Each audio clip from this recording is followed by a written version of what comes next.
Bonjour, dans notre exploration des familles de Revit, après qu'on a vu la famille Profil, nous allons voir aujourd'hui la famille Libre.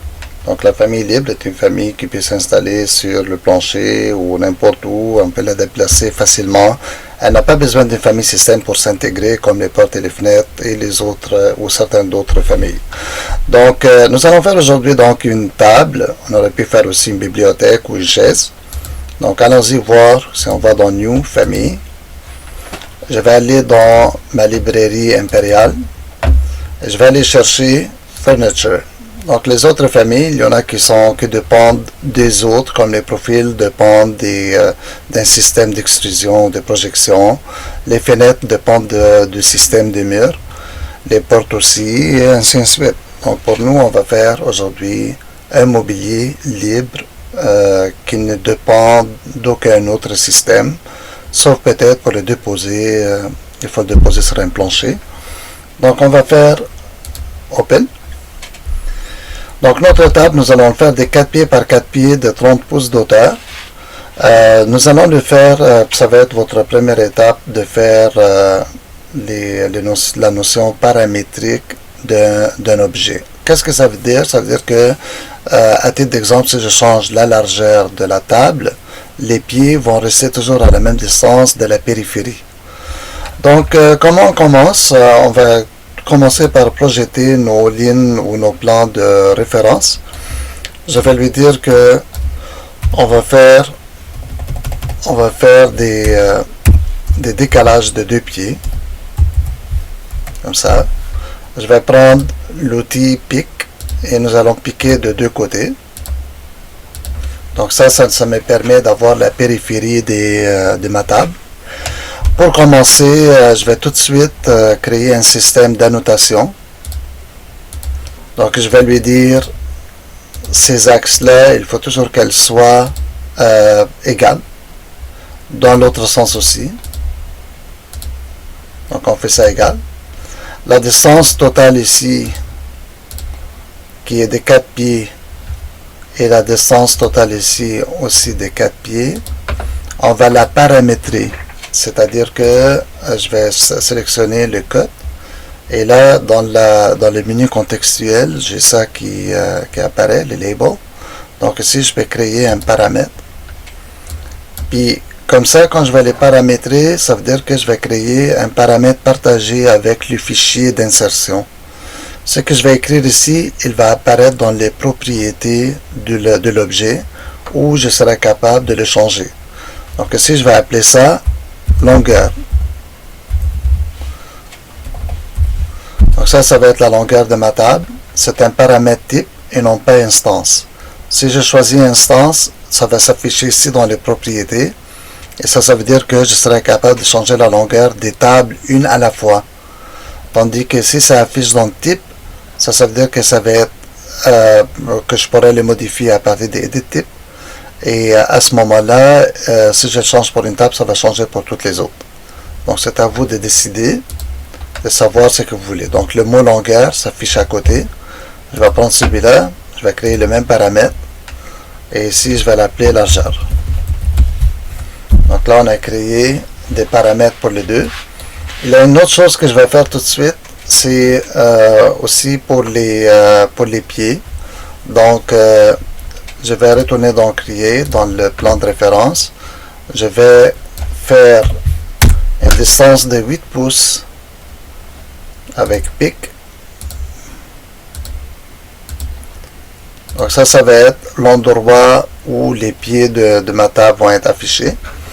Et à ce moment-là, ce que je peux faire, si je veux que ce soit tout en 8 pouces, par exemple, je peux aller tout simplement créer un code d'annotation, comme ça, et le verrouiller. Donc, comme ça, ces axes-là ne pourront jamais se distancer dorénavant l'une de l'autre. Donc ici, ici, ça je peux le mettre à l'extérieur, je pense que c'est plus efficace. Voilà. Et ça, il me dit il y a déjà une, mais je peux effacer celle-là, ou j'aurais pu la déplacer tout simplement.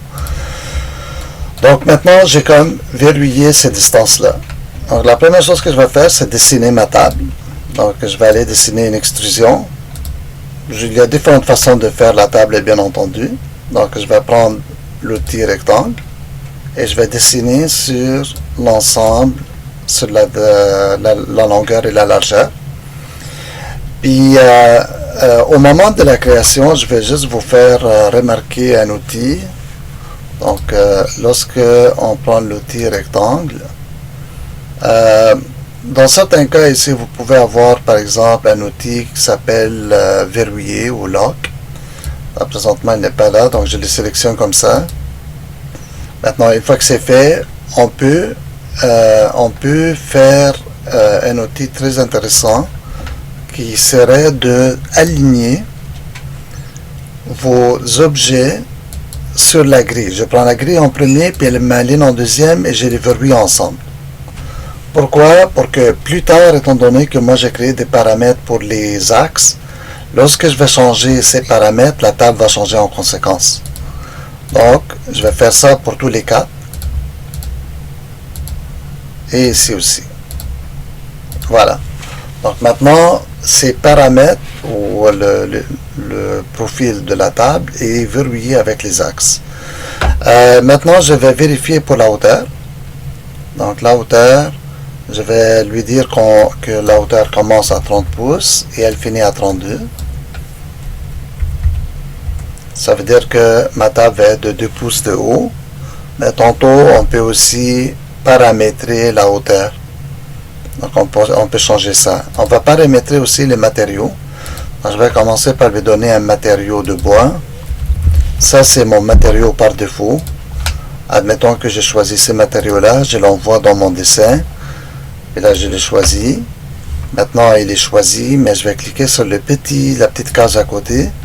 Et ici, je vais créer un paramètre pour le matériau. Donc, je vais l'appeler, par exemple, dessus table. OK. Et ces types, j'aurais pu le faire instance si, par exemple, j'ai plusieurs tables et les tables vont changer de couleur, ou des chaises, puis chaque chaise va avoir une couleur différente. Comme ça, on aurait pu changer les couleurs. Donc, on va accepter ça, comme ça. Donc, je regarde la table. Je retourne en plan. Et en plan, si je regarde maintenant dans les paramètres, puis je vois la longueur, la largeur, le matériau, et ça c'est l'élévation. On va retourner à tout ça plus tard. Maintenant, juste la longueur. Si je la change à 6 pieds, et je fais Apply, vous voyez, elle a changé à 6 pieds. D'accord? Donc c'est ça notre objectif. Notre objectif est de toujours le maintenir à la même largeur. Donc maintenant je vais retourner ça à 4 pieds.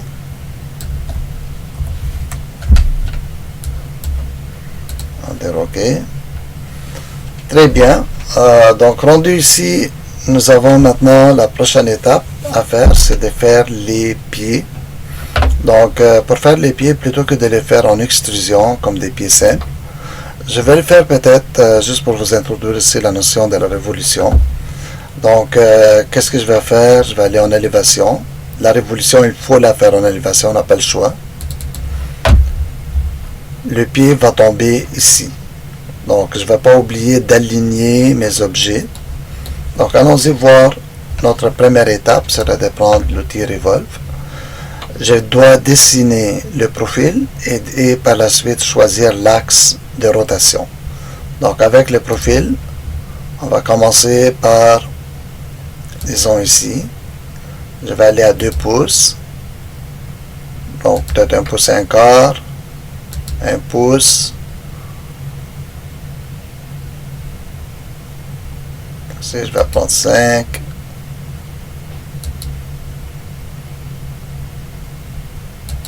donc je fais un peu n'importe quoi. L'idée c'est juste de vous montrer comment ça fonctionne ce système. Donc disons que à cette hauteur,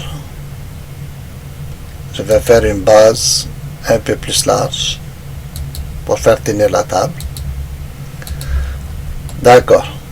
Donc notez bien que j'ai complètement fermé J'ai complètement fermé le profil. Maintenant, ce que je vais faire, je vais m'assurer que ça soit toujours associé avec cet axe-là. Que ça ne change jamais. Donc, dans ce cas-là, je vais prendre l'outil aligner. Je vais prendre cette ligne et lui dire de les verrouiller ensemble. Ok, la prochaine étape, là ici, il me dit, est-ce que tu veux faire une rotation de 360 degrés au complet? Je vais dire non, je le vais à 90. Donc, on va voir, peut-être on va faire un design un peu différent. Puis pour les matériaux, là ici, on va choisir un matériau métallique. Donc, je l'envoie dans mon modèle.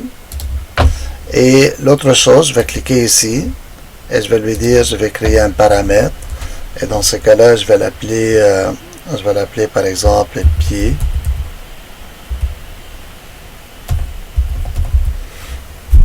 Ok. Très bien.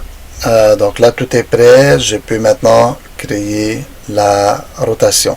Notez bien que il est possible de paramétrer la quantité, la rotation. Donc, par exemple, je peux lui dire ici, si plus tard, on n'aime pas 90 degrés, puis on aimerait ça qu'on puisse manipuler l'extrusion en révolution. Donc, on peut le faire, par exemple. Donc, on va lui dire révolution, comme ça. Révolution angle. OK? Donc, on est capable de faire ça aussi. À chaque fois qu'on a une petite case, on est capable de paramétrer. On est capable de paramétrer la visibilité. Tout est paramétrable. Donc, maintenant, je vais choisir l'axe. Et je vais lui dire que l'axe, c'est ça. Puis, je crée la rotation. Donc, comme vous allez constater, ma rotation, elle est de 90 degrés seulement. Elle n'a pas fait le 180. Parce que j'aimerais faire des pieds qui, en les mettant sur les quatre coins, si on les ramène ensemble, ça fait comme un cercle. Bon, donc maintenant, je vais aller en plan pour voir où est-ce qu'il est positionné. Il est là. Donc, comme vous voyez, il n'est pas sur le bon plan. Donc, quand je le sélectionne, pour changer de plan dans Revit, vous ne pouvez pas facilement juste faire déplacer, par exemple, parce que lui, maintenant, il est sur ce plan de travail. Moi, je veux qu'il soit dans ce plan de travail. Donc ici, il faut que vous allez chercher, changer le plan de travail. Puis vous lui dites, pick a plane. Là, je prends celle-là. Comme ça, il comprend que c'est dans l'autre. Prochaine étape, j'aimerais en avoir 4. Donc, je vais prendre ça. Je vais faire miroiter sur ici. Et maintenant, je vais choisir les deux ensemble. Et on va faire un miroir sur cet axe-là. Donc là, j'en ai sur les quatre coins. Donc si on regarde maintenant le 3D, c'est bizarre comme table. Peut-être que j'aurais pu avoir les pieds tournés dans l'autre sens, ça aurait été mieux. Bon, donc c'était juste pour comprendre le système. Donc maintenant, ça veut dire que je retourne en plan, puis je sais que je peux manipuler la largeur. Je sais que mes objets sont attachés aux axes. Les axes sont verrouillés. Ah, il n'est pas verrouillé, lui. Ça c'est verrouillé, ça c'est verrouillé, ça, verrouillé. Il faut que ça soit tout verrouillé pour que ça ne bouge pas du tout. Donc, maintenant, on peut faire un petit test. On vient ici. Regardez, on va aller vérifier où est-ce qu'elle se trouve la révolution. La révolution est ici à 90. On va la mettre, par exemple, à 270. On fait Apply. Regardez. Donc, je vais les retourner à 90. On change la longueur à 12 pieds. Donc, regardez comment les pieds ils sont allés suivre partout. Donc, on considère que cette table elle a bien fonctionné. Donc, je vais la retourner à 4 pieds. Comme ça, je ne touche plus à ça. Une autre chose que j'aurais pu faire, par exemple, j'aurais pu paramétrer l'épaisseur de l'objet, le dessus de la table. Donc, ça c'est une chose que j'aurais pu faire. Donc ici, j'aurais pu lui dire créer épaisseur. Puis l'épaisseur par défaut, il est de 2 pouces, mais j'aurais pu la faire plus. Mais je peux aussi paramétrer le bas. Ici. Donc je vais lui dire ça, extrusion. Extrusion, ou je peux l'appeler hauteur du sol. Hauteur du sol. Donc comme ça, je sais exactement ça part de où, et par la suite, je peux lui donner l'épaisseur finale. Donc avec cette table-là, je vais la sauvegarder. On va la sauvegarder dans nos objets RFA. Je vais l'appeler table. Table, pied, révolutionner. Je ne vais pas oublier ici dans les options de changer les maximum backup à 1 pour que ça ne crée pas beaucoup de backup dans mon dossier. Et maintenant, je vais l'envoyer dans mon projet. Donc, le projet de bureau qu'on a commencé. On va placer cette table-là un peu n'importe où. Voilà. Donc, maintenant, on regarde la table. On va prendre la table. On va aller chercher dans Edit Type, les propriétés. Regardez comment il a tout converti en millimètres. Donc je peux changer aussi le matériau de bois, de métal pour les pieds. J'ai ici l'élévation à partir du sol, ça on ne le touche pas, c'est bon. Malgré que ça il faut le mettre 20 mm en réalité. Parce que notre sol, il est le dessus de contreplaqué. Donc la hauteur du sol est 762. L'épaisseur, il va arriver à 812. C'est 812 moins 762. La largeur est 1219. La longueur est ça. Donc je vais aller changer la longueur à 3 mètres. Et changer la largeur à 1600 mm.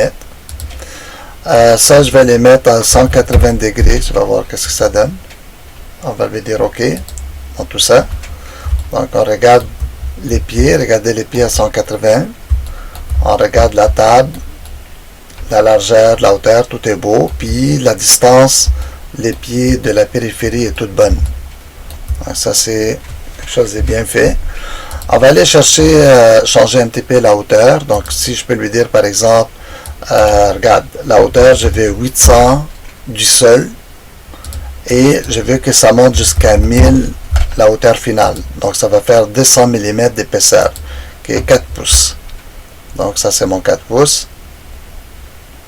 Là, vous remarquez que les pieds n'ont pas suivi. Donc ça, je vais régler tout de suite. On va aller retourner dans le modèle ici. On va vérifier ce problème-là. Donc ça, je vais retourner en élévation. Ça, là, il faut toujours avoir des problèmes avec Revit pour apprendre à ne pas comment corriger le problème dans le futur. Donc je vais faire Edit Révolution. Et là, vous savez qu'est-ce que je vais faire.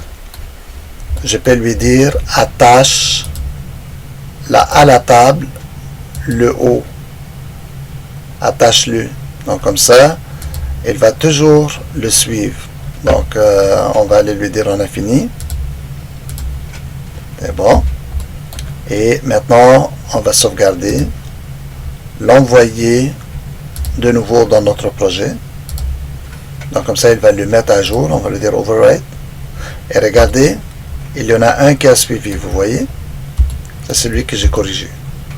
Donc celui que j'ai corrigé, il l'a étiré et il l'a arrangé. Donc ça veut dire que ce qu'il faut faire, il faut le faire pour les autres. Donc ici, je vais prendre le deuxième. Je vais faire Edit. On va le faire. Une autre chose qu'on aurait pu faire, c'était de créer un axe à cette hauteur et de tout associer avec l'axe et de créer ici avec l'axe une hauteur. Et ça aurait été parfait ça. Comme ça, on aurait eu l'épaisseur comme un élément indépendant. Donc, ça c'est fait ici. Je vais maintenant le fermer. Ce qui est important, par exemple, c'est de ne pas créer des paramètres qui se contredisent l'une l'autre. Ça c'est très important. Donc, je peux aller ici chercher une ligne de référence, comme ça, et mettre une deuxième ici. Et là, je peux lui dire, par exemple, d'aligner ça avec ça, et d'aligner ça avec ça, puis créer un cut entre les deux. Là, maintenant, c'est 2 pouces. Maintenant, vous connaissez un peu le processus. Je peux prendre ça, changer les paramètres, et appeler ces paramètres épaisseur. Le même. Donc, comme ça, je peux changer ça après. Puis, ça va être indépendant de la hauteur.